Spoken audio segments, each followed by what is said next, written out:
Jason Voorhees is more than a horror villain. He's a mythos, an idea, and an enduring symbol of slasher cinema at its blood-soaked best. Since his cinematic birth in Friday the 13th, 1980, Jason has stalked screens across decades, body counts, and timelines, becoming a character whose image, hockey mask, machete, hulking silence is instantly recognizable around the world.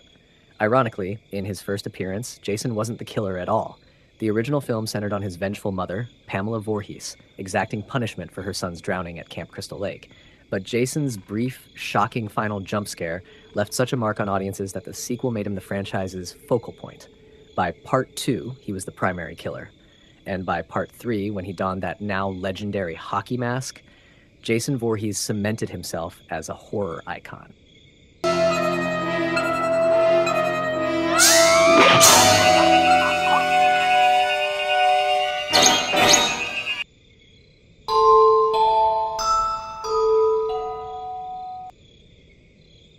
Jason's lasting appeal lies in his terrifying simplicity.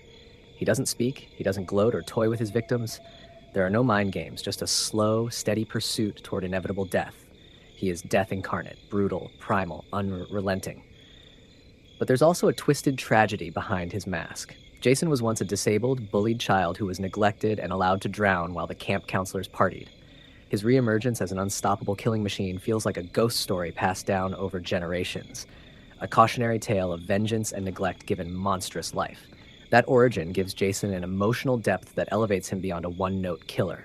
He's not just a slasher, he's a manifestation of pain, loss, and rage. That mixture of supernatural force and human tragedy keeps fans fascinated, generation after generation.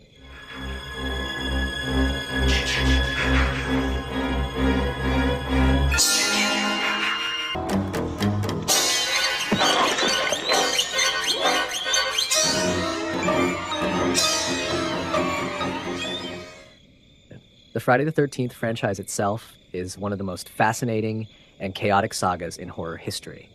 After the success of the first film, the sequels came quickly, and with each installment, Jason evolved. Part 2 introduced him as a wild, vengeful recluse with a sack over his head, a gritty, raw version of the killer. Part 3 gave us the hockey mask and leaned harder into Jason as an icon. It wasn't just about scaring the audience anymore. It was about creating visual mythology. The final chapter, Part 4, was arguably the creative peak of the series. It featured better character development, intense kills, and a solid ending that felt like it could close the book on the Voorhees legacy, at least until the box office spoke louder. You realize this camp was closed down like 20 years ago. But I'm pretty sure the way the story goes, some woman, she went nuts, killed all these counselors, blamed them for her son's drowning. The franchise reached a new kind of self-awareness in Part 6, Jason Lives.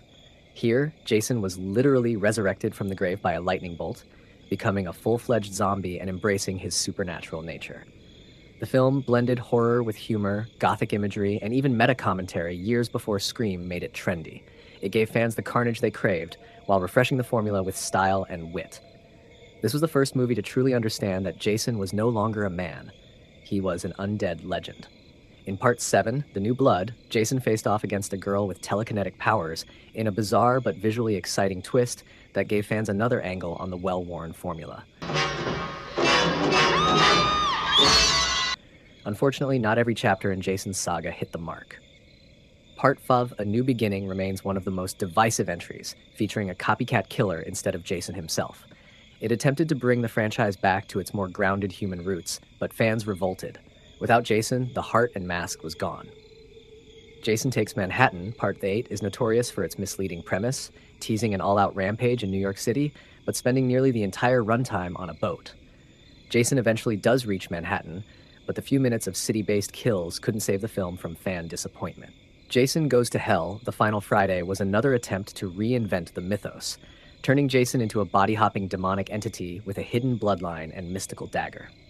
It was convoluted, strange, and stripped away what made Jason effective, his physical, looming presence.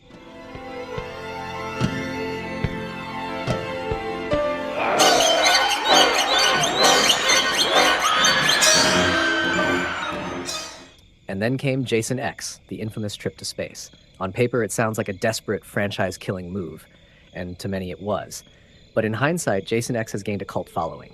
It leaned into the absurdity with outrageous kills, liquid nitrogen face smash anyone, and self-aware humor. It was trashy, over-the-top sci-fi horror that understood its own ridiculousness. Jason even got an upgrade, turning into Uber Jason, with metal plating and red eyes, proving that even in space, he's still the same relentless force. It was ridiculous, yes, but it also showed Jason's strange flexibility. He could survive even this. Meat slime bag!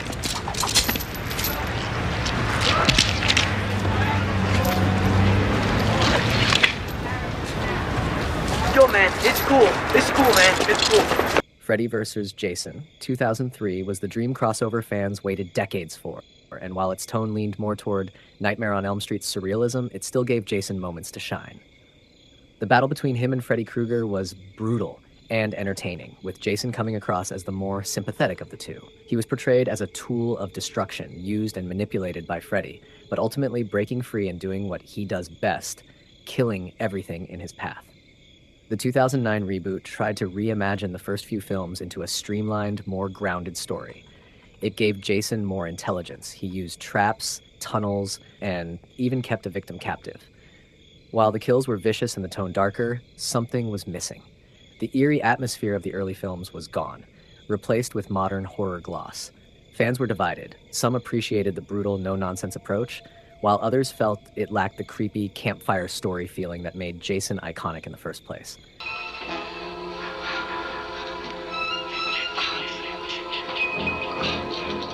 We weren't doing anything, we were just messing with. Through all these highs and lows, Jason has endured. He has survived bad scripts, changing trends, legal battles, and endless imitators.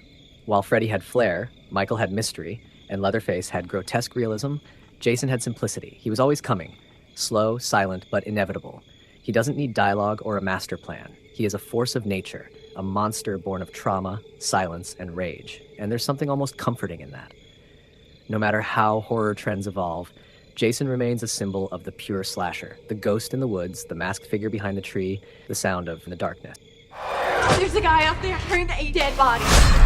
We'll bring trouble. Just won't be left alone. And so does he.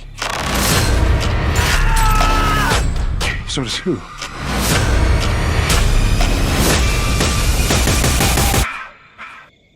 Jason Voorhees doesn't represent the Friday the 13th franchise. He represents the horror genre's rawest, bloodiest core. He is mythology, tragedy, and menace wrapped in a mask, and his legend only grows with time. In a world of reboots and remakes, Jason doesn't need reinvention. He just needs a place to stand, a machete in hand, and someone foolish enough to enter the woods.